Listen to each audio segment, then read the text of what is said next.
Hey guys! Super late upload na nitong video at mga pictures na to.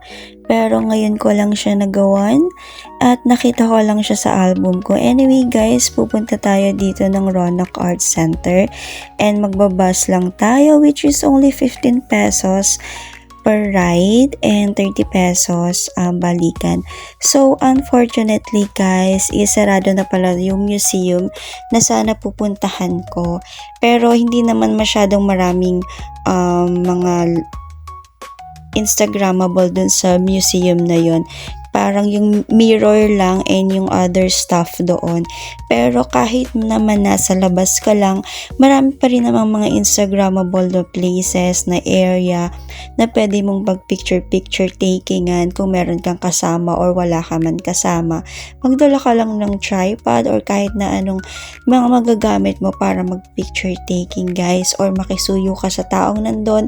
Meron namang mga guards and all that.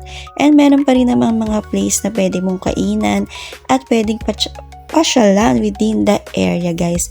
And as you can see, nasunog ang mukha ng person kasi 12 or 1 PM ako pumunta ng time na yun para inisip ko kasi is walang tao. And sobrang pulahin talaga ako kapag lumalabas ako ng araw. Rich kid yarn. Hindi guys, pero after that pumunta ako ng Green Hills at nakipaglaro lang ako sa sarili ko dito. Tingnan nyo naman guys. Actually, hindi naman talaga ako marunong mag-billiard.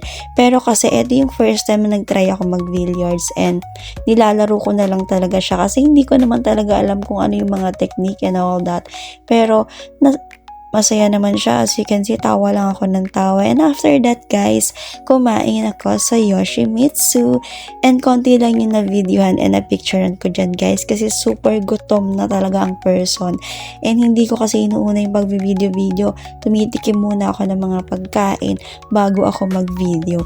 And bago ko i-post yung mga bagay-bagay sa buhay ko, I'll make sure na tapos na yung nangyari.